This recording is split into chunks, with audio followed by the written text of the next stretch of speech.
Entre los correos electrónicos que hemos recibido en estos días, hay muchos que me dicen que me quedé a la mitad con el asunto de la alta tecnología utilizada en la Segunda Guerra Mundial, que hablé de la espoleta de proximidad, que hablé de la creación de las primeras armas guiadas remotamente, etcétera, etcétera. Y es cierto, en la Segunda Guerra Mundial el progreso fue tan rápido, tan espectacular, que resulta difícil presentar en un programa o incluso en un libro completo que representa el material de muchos programas todo lo sucedido en materia de desarrollo tecnológico durante esos años espantosos. Al principio de la Segunda Guerra Mundial todavía existían aviones biplanos, aviones de 2 alas. Los alemanes, los polacos, los rusos, los ingleses volaban aviones todavía hechos de madera y tela que tenían 2 alas. De hecho, los ingleses consiguieron varios éxitos importantes contra la flota italiana y luego contra el barco Bismarck, el gran barco alemán que tanto miedo producía, con esos aviones biplanos hechos de madera y tela, los aviones Swordfish, los peces espada, ese es el nombre en español. Al final de la guerra había aviones jet. Tanto del lado alemán como del lado británico había un jet experimental en los Estados Unidos. Ya se empezaban a utilizar los cohetes, no solamente los cohetes B-2 lanzados desde la costa europea en contra de Inglaterra, sino también los cohetes antiaéreos, los cohetes guiados remotamente que podían ser dirigidos contra un avión, aunque realmente casi todos esos cohetes fueron experimentales, prácticamente ninguno fue utilizado en combate, y lo mismo pasaba con las armas autoguiadas lanzadas desde aviones, con lo que ahora se ha llamado municiones de precisión. En un intervalo de tiempo muy corto, muchas técnicas fueron desarrolladas con gran rapidez, y aquellos que lograron desarrollar estas técnicas con mayor rapidez obtuvieron ventajas muy importantes en el conflicto. En este programa vamos a platicar sobre varios desarrollos que tienen que ver con el uso de la radio, de las señales de radio, cómo por medio de señales de radio fueron desarrolladas técnicas que permitieron mejorar en mucho, por ejemplo, la eficacia de la artillería. La artillería ha sido llamada la reina del campo de batalla. En las guerras del siglo XX, por ejemplo, en varias batallas más del 90% de las bajas, es decir, de heridos o muertos, producidos en una cierta batalla, en batallas importantes como la del Somme en la Primera Guerra Mundial, fueron producidas por la artillería. Las grandes granadas que vienen del cielo no pueden ser detenidas de ninguna manera.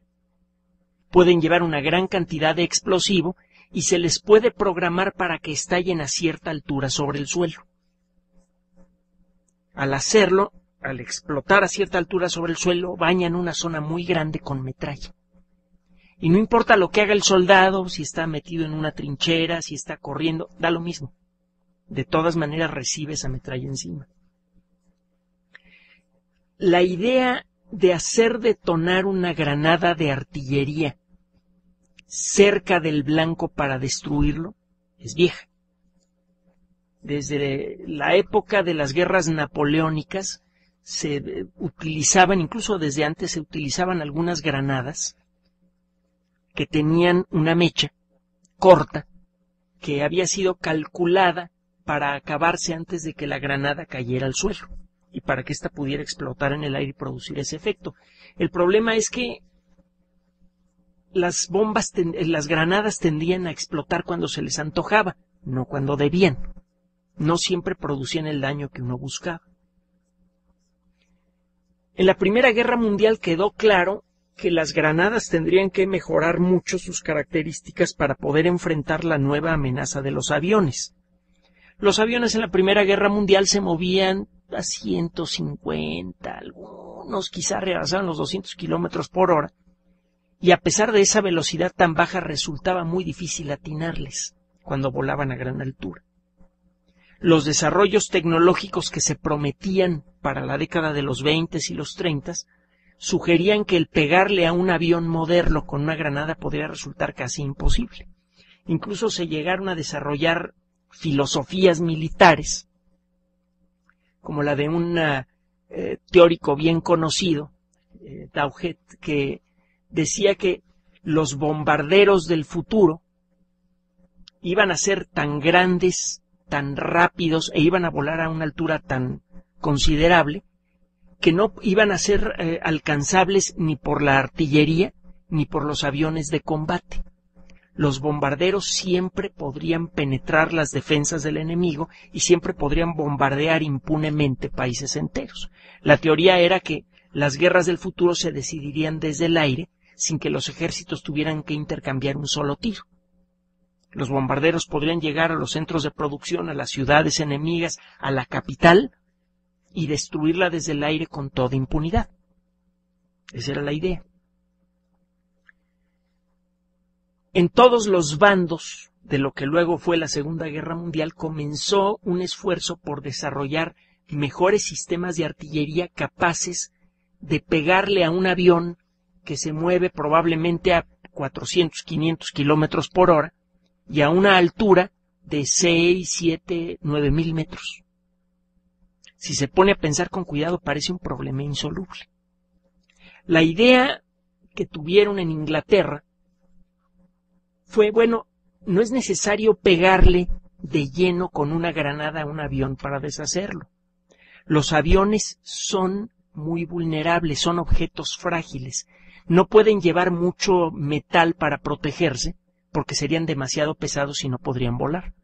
Los aviones siempre estarán hechos con metales livianos como el aluminio, y basta con rociarlos con metralla, con que explote cerca de ellos una granada para destruirlos.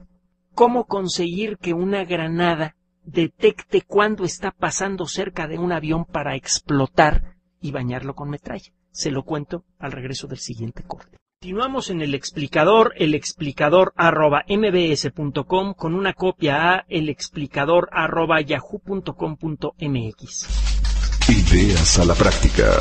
Ciencia Industria. Al principio de la Segunda Guerra Mundial, Inglaterra tenía una ventaja que parecía pequeña, pero que a la mera hora resultó ser crucial para decidir la dirección de la Segunda Guerra Mundial. Alemania parecía tener un ejército invencible, muy moderno, ampliamente armado. La gente, los alemanes que vestían uniforme, que era una gran cantidad de ellos, tenían experiencia de guerra. Muchos de ellos habían participado, por ejemplo, en la Guerra Civil Española y en otros conflictos, mientras que los ingleses tenían muy poca experiencia, pocas ganas de meterse en una guerra, estaban cansados de las consecuencias de la Primera Guerra Mundial. Sus aviones en la gran mayoría de los casos eran viejos, casi nadie sabía volar aviones y mucho menos en combate. Daba la impresión de que los alemanes tenían todas las de ganar. En donde los ingleses llevaban ventaja, uno de los campos importantes en donde los ingleses llevaban ventaja era en el mundo de la electrónica, de la alta tecnología. Por esas fechas, poco antes del inicio de la Segunda Guerra Mundial, se desarrolló mucho la tecnología de la radio. La radio, que había sido inventada originalmente como medio de comunicación, empezó a ser empleada de otras formas al final de la década de los 30. Personajes como Robert Watson Watt, que aparece con frecuencia en libros sobre historia de la Segunda Guerra Mundial, desarrollaron técnicas muy novedosas en materia de radio. Watson Watt diseñó un aparatito que podía enviar un pulso de radio muy poderoso y de muy corta duración.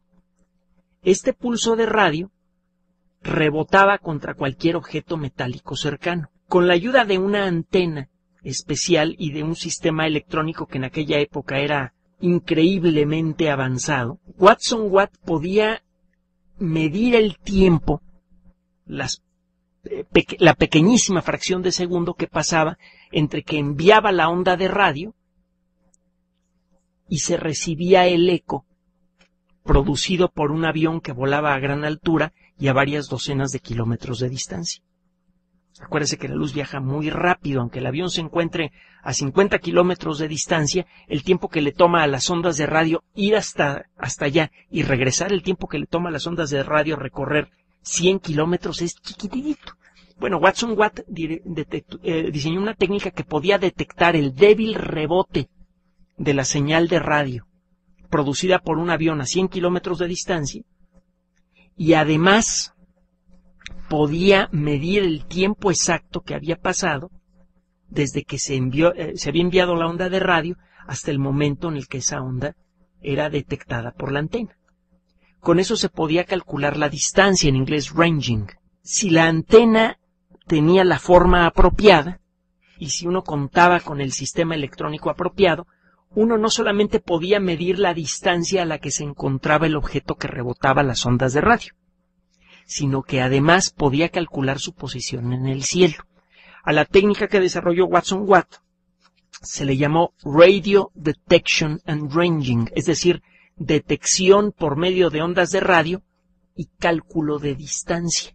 La abreviatura de ese término es radar. El radar resultó crucial durante la batalla de Inglaterra en 1940, cuando los poquitos aviones británicos razonablemente buenos que tenían en la isla, los Spitfires y los Hurricanes, podían ser enviados contra los muchos aviones alemanes que se les venían encima. En lugar de dispersar sus aviones sobre todo el territorio británico y perder con ello la posibilidad de pegarle a los alemanes con ganas cuando eran más vulnerables, con la ayuda del radar, los ingleses lograron dirigir los pocos escuadrones que tenían en cantidades suficientes para derribar grandes cantidades de aviones alemanes. El radar fue crucial para mantener a Inglaterra funcionando, para que lograran sobrevivir al asalto alemán.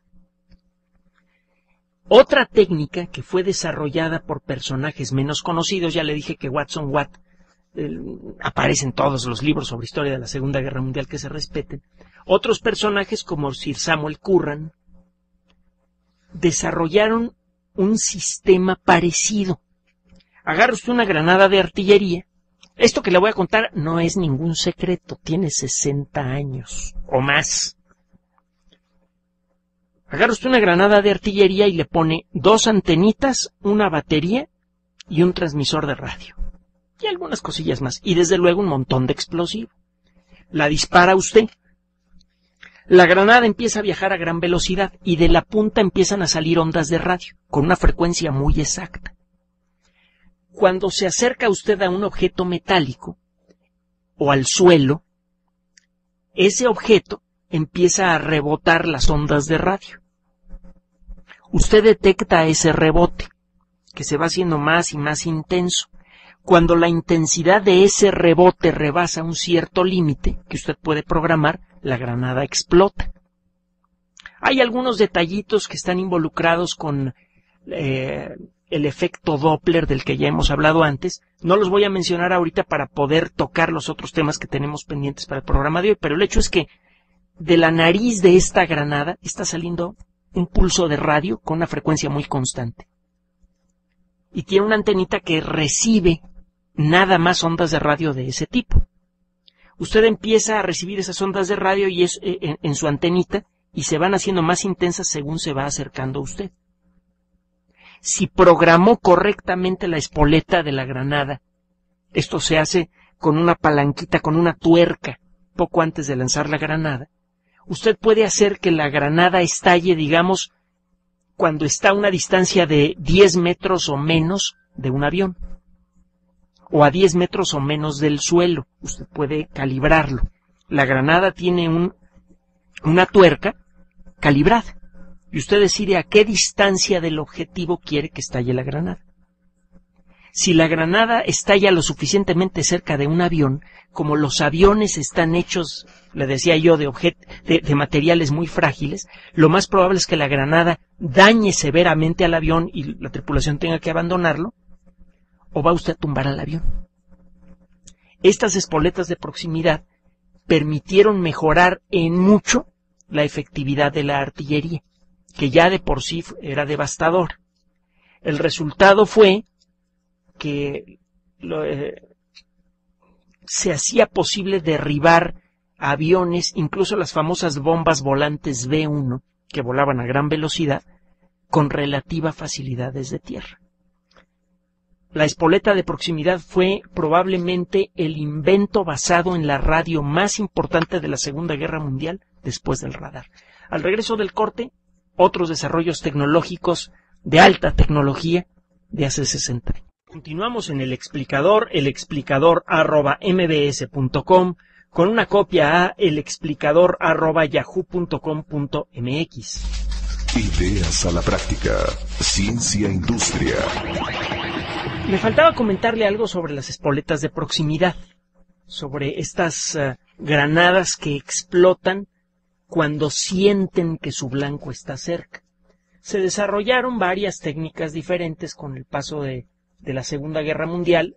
Las técnicas no solamente las desarrollaron los ingleses, los alemanes también tenían lo suyo, a pesar de que la mayoría de la intelectualidad alemana había huido de Hitler. Solamente los muy fanáticos o los muy ciegos se quedaron allí.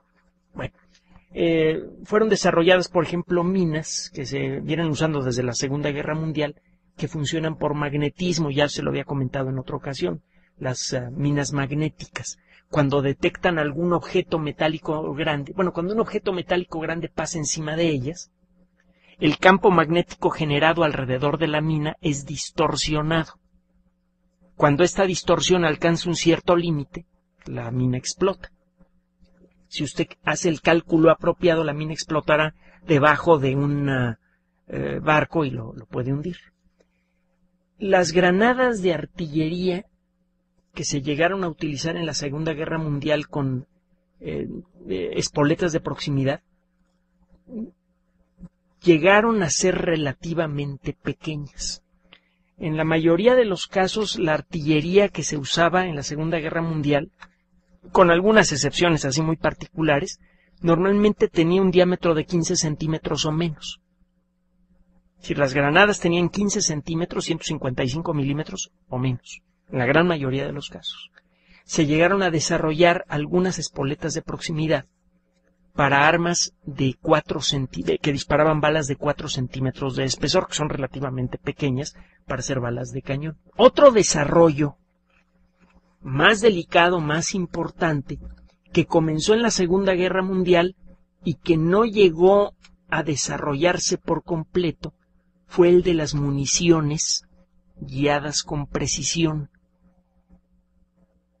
Cuando usted dispara una bala, sea de cañón o de pistola, la bala describe una trayectoria balística.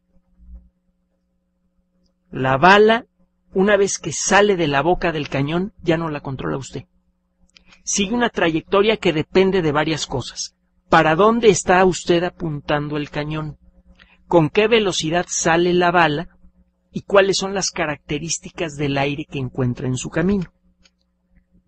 Usted, utilizando una serie de fórmulas que le enseñan en la escuela, se acordará, por ejemplo, que le enseñan a uno la fórmula del tiro parabólico en la secundaria. Usted en principio puede calcular en dónde va a caer una granada. Las granadas, cuando son fabricadas de la manera correcta, tienen siempre la misma cantidad de explosivo. Entonces, cuando usted las dispara, sabe a qué velocidad van a salir de la boca del cañón que está usted utilizando. Para eso son las tablas de artillería. Hubo una época en la que era relativamente común encontrar prontuarios de artillería o tablas de artillería, y si se va todavía a las librerías de libros viejos, puede encontrar libros de este tipo, prontuarios de artillería. Son libros que describen las matemáticas utilizadas por los artilleros, que son matemáticas muy simples, y que describen para las granadas de tal tipo disparadas por los cañones de tal y tal modelo, la velocidad de salida de la granada es de tantos metros por segundo. Usted mete esos valores en las fórmulas y en principio puede calcular de manera aproximada en dónde va a caer una granada cuando usted la dispare, si el cañón tiene una inclinación de tantos grados. En la práctica tenía usted que disparar el cañón, veía en dónde caía la bala, que rara vez caía exactamente en donde usted apuntaba, y luego tenía que corregir el tiro. Por eso era muy raro pegarle a un blanco lejano a la primera, sea que disparara usted un cañón en tierra, que disparara usted un cañón desde un barco contra otro barco, o que disparara usted un cañón antiaéreo en contra de un avión. Había que disparar muchas granadas, una detrás de otra, pam, pam, pam, pam, hasta que le pega usted al blanco. Y lo mismo pasaba cuando disparaba usted desde el aire hacia tierra. Había que soltar grandes cantidades de bombas para tratar de pegarle a ciertos blancos. En la Segunda Guerra Mundial, los puentes tuvieron un papel muy importante en el desarrollo del conflicto. El atrapar un puente intacto podía significar ganar una guerra. El encontrar el medio para cruzar un río caudaloso en grandes cantidades podía significar que usted podría meter a un ejército entero en el territorio del enemigo en 24 horas. Es por eso que muchas de las grandes batallas de la Segunda Guerra Mundial, las que se ganaron y las que se perdieron, fueron realizadas para controlar puentes. Por ejemplo, hay una película que se llama Un puente demasiado lejos, A Bridge Too Far, que narra con razonable precisión la historia de un asalto fallido de los aliados en contra de los alemanes en Holanda. La idea era la de apropiarse de una serie de puentes en Holanda que permitirían el paso de un ejército grande por Holanda directamente hacia el corazón de Alemania. De haber funcionado este ataque, la guerra se habría acabado a principios de 1945, probablemente a finales de 1944. La guerra, a final de cuentas, terminó a mediados del 45. De haberse podido ahorrar esos 6 o 7 meses de combate, se habrían salvado millones de personas, entre civiles y combatientes. Además, el mapa político de Europa habría sido diferente porque los aliados occidentales habrían llegado primero a Alemania y la habrían conquistado por completo antes de la llegada de los rusos. Por errores de cálculo del mariscal de campo Montgomery, errores de cálculo que eran bastante comunes en este personaje, que por otro lado era un tipo extraordinario, falló el ataque. No se consiguió conquistar esos puentes y eso le costó muy caro a los aliados. Por otro lado, hay otra película más novelizada que se llama El puente de Remagen, que narra cómo los americanos se hicieron del control de un puente que podía cruzar el Rin. Este puente, que quedó muy maltratado, cayó en manos aliadas y estaba en tan mal estado que pocos días después se cayó. Pero había pasado suficiente tropa del otro lado del Rin como para que pudieran montar un puente temporal por donde siguió pasando el ejército americano hacia Alemania. Y esto ayudó a recortar la duración de la guerra. Los puentes eran cruciales en la Segunda Guerra Mundial y había otros blancos que, al igual que los puentes, eran muy pequeños y muy difíciles de destruir a cañonazos desde lejos o echando bombas desde el aire. Es por eso que fueron desarrolladas las municiones guiadas desde lejos, y de ellas vamos a hablar al regreso del siguiente corte. El explicador, para entender la ciencia. Continuamos en el explicador @mbs.com, con una copia a elexplicador@yahoo.com.mx. Ideas a la práctica. Ciencia Industria. Se llegó a calcular en algún momento que para pegarle a un soldado enemigo en la Segunda Guerra Mundial había que disparar probablemente unas 100 o 200 balas. Solamente una de cada 100 o 200 balas pegaba en el blanco. En el caso de las bombas arrojadas desde el aire, la situación era cuando menos igualmente mala. Se llegaron a desarrollar en la Segunda Guerra Mundial varios mecanismos que permitían arrojar una bomba con bastante precisión desde el aire. Los estadounidenses desarrollaron la idea de que podían bombardear a Alemania durante el día, a pesar de que los alemanes habían desarrollado cañones antiaéreos muy avanzados, que tenían un sistema de aviación muy sofisticado, con pilotos bien entrenados, etc. A pesar de eso, los estadounidenses estaban convencidos que podrían atacar a Alemania desde el aire durante el día, utilizando por un lado aviones grandes y muy bien protegidos, cargados con ametralladoras, y por otro lado, utilizando mecanismos que les permitieran bombardear con precisión a gran altura. La mira Norden fue desarrollada con esa idea. La intención era la de poder subir hasta los 9,000 metros de altura y desde allí soltar una bomba que pudiera pegarle con precisión a una fábrica. De esta manera, se reducía en mucho la posibilidad de que las armas alemanas fueran efectivas en contra de los bombarderos. El pegarle a un bombardero que vuela a 500 kilómetros por hora es difícil. El pegarle a un bombardero que vuela a 9,000 metros de altura a esa velocidad es mucho más difícil. Para los aviones de combate resulta también muy complicado interceptar a esos aviones, porque si bien los aviones de combate, los aviones pequeños, podían llegar a 9,000 metros de altura, lo hacían después de volar por un tiempo muy largo. Les puede tomar 20 minutos, media hora llegar a esa altitud, gastaban mucho combustible, y si se lograban desarrollar las tácticas apropiadas, por ejemplo, hacer que los bombarderos llegaran de distintos puntos del cielo al mismo tiempo sobre el blanco, existía la posibilidad de que los alemanes nada más pudieran interceptar un grupo muy pequeño de esos bombarderos. No tendrían forma de enviar a tiempo suficientes aviones para interceptar a todos los chorros de bombarderos que venían desde distintos puntos del cielo. La idea a veces funcionó, por cierto, a veces, pero no siempre funcionó muy bien. La mira Norden, que fue al principio considerada como un gran secreto militar, realmente podía en ejercicios garantizar que la bomba que arrojaba usted desde 9,000 metros de altura le pegaba a un objeto de 20 metros de diámetro aproximadamente.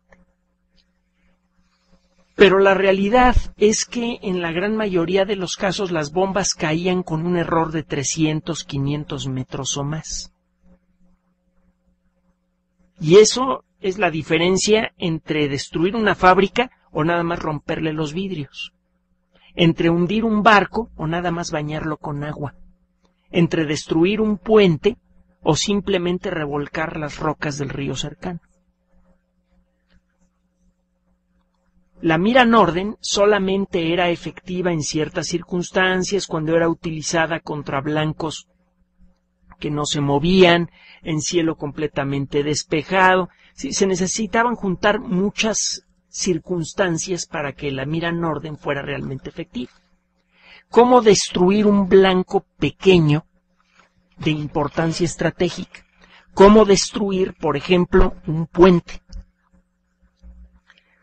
En los Estados Unidos se desarrolló una técnica que consistía en soltar una bomba pintada de colores brillantes, por ejemplo, con tiras blanco y negro, para poder distinguirla incluso a gran distancia.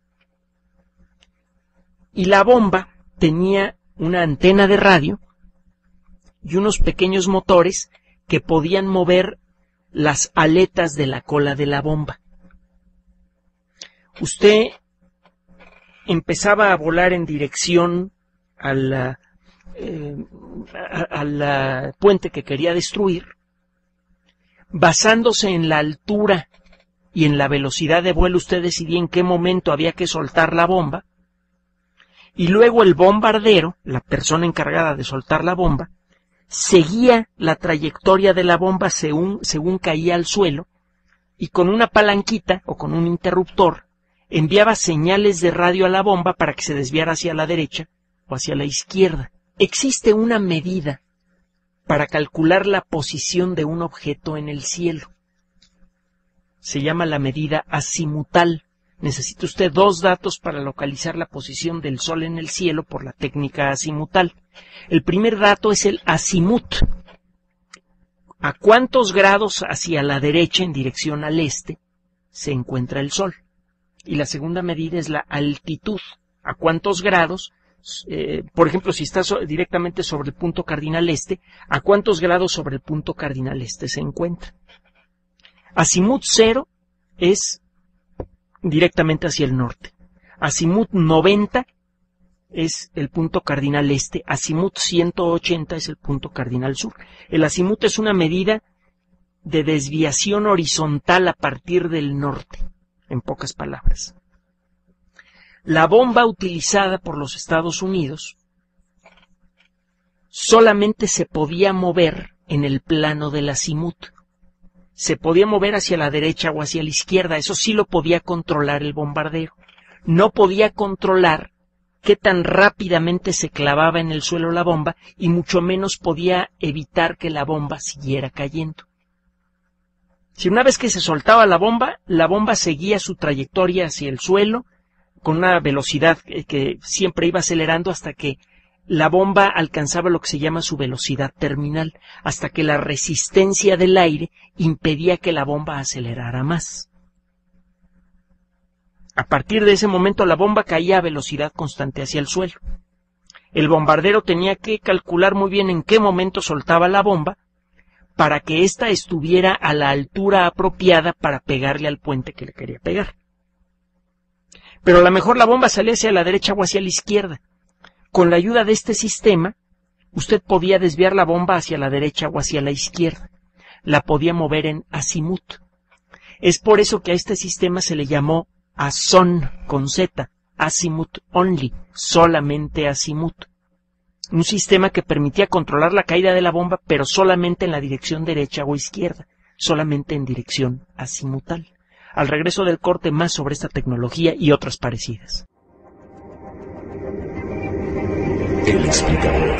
Continuamos con la parte final de este programa, elexplicador@mbs.com, con una copia a elexplicador@yahoo.com.mx. Ideas a la práctica. Ciencia e industria. La bomba Azón fue desarrollada originalmente por los aliados con la intención de atacar puentes en Birmania. El ferrocarril de Birmania, que llevaba una cantidad importante de suministros para las tropas japonesas en esa región, pasaba con frecuencia por grandes gargantas, por puentes que se podían ver desde el aire. Era difícil ver el resto del trazado del tren porque la vía generalmente estaba cubierta por las hojas de los árboles. Pero cuando pasaba por los abundantes ríos de la región, con frecuencia se hacía necesario construir puentes que eran fácilmente visibles desde el aire y muy difíciles de reemplazar. Era el lugar ideal para tirar una bomba. El problema es que eran demasiado pequeñas estas vías. Fue desarrollada la bomba Azón, que funcionó más o menos, se usó un poquito en 1944 para apoyar en Europa el ataque, los ataques preparativos para la invasión aliada y los ataques que vinieron después de la invasión del día D. Los alemanes, por otro lado, también desarrollaron una tecnología similar como consecuencia de su experiencia durante la Guerra Civil Española. Los aviones de combate alemanes tenían muchos problemas para pegarle a los barcos durante esa guerra civil, los barcos que llevaban suministros para la República. Fue entonces cuando se le ocurrió a Max Kramer el desarrollar una bomba con aletas, con un radioreceptor, que pudiera ser guiada desde un avión. A diferencia de lo sucedido con la bomba Azón, que se utilizó muy poco, la bomba Fritz X, que fue utilizada por los alemanes, se usó con mayor frecuencia, hundió varios barcos importantes, entre ellos algunos acorazados británicos, por ejemplo, fueron severamente dañados como consecuencia del ataque de las armas Fritz X, y otros barcos importantes quedaron completamente fuera de servicio. Algunos fueron hundidos y otros quedaron fuera de servicio. Fritz X realmente resultó ser un arma bastante efectiva, pero tenía bastantes problemas. A pesar de ser efectiva, una vez que los aliados se dieron cuenta de su funcionamiento, empezaron a desarrollar varias técnicas para interferir el funcionamiento de Fritz X. Entre ellas, los aviones que lanzaban al Fritz X llevaban un transmisor de radio pesado. Además, los elementos que se necesitaban para llevar al Fritz X al aire hacían que el avión fuera especialmente pesado. Y los aviones alemanes nunca llegaron a ser muy grandes, con excepción de uno, el Cóndor. Los alemanes no desarrollaron aviones de 4 motores. Como consecuencia, los aviones que soltaban la bomba Fritz X eran muy vulnerables, porque llevaban mucha cosa pesada, entonces eran más lentos, eran relativamente fáciles de descubrir. Bastaba con atacar, aunque no destruyera usted al avión, bastaba con atacarlo frecuentemente para que el operador, que tenía que mover las palanquitas que guiaban la caída del Fritz X, perdiera el control. La Fritz X, al igual que la bomba Azón, dejaba de funcionar si el clima era malo. Si usted calculaba el momento de un ataque para que no hubiera buen clima sobre usted, podía reducir mucho la efectividad de los ataques con Fritz X. Podía usted soltar también una cantidad importante de humo desde barcos pequeños, desde destructores, por ejemplo, para interferir con el funcionamiento de la bomba, y además podía usted interferir las señales de radio que podían ser detectadas a gran distancia, y con esto la bomba, si usted le enviaba desde un barco, por ejemplo, señales de radio a la bomba no tenía forma de saber si las señales de radio de una cierta frecuencia venían del avión alemán o de un barco americano que estaba abajo. La bomba empezaba a desviarse y terminaba cayendo en el agua. Probablemente Fritz X fue la bomba remotamente guiada por radio más efectiva de la Segunda Guerra Mundial. Hubo otras bombas guiadas por radio, tanto alemanas como aliadas, pero ninguna tuvo la efectividad de Fritz X. Busque en internet la historia de Fritz X para que se dé una idea de su funcionamiento. Se llegaron a utilizar cohetes para destruir aviones en el aire, cohetes guiados desde tierra.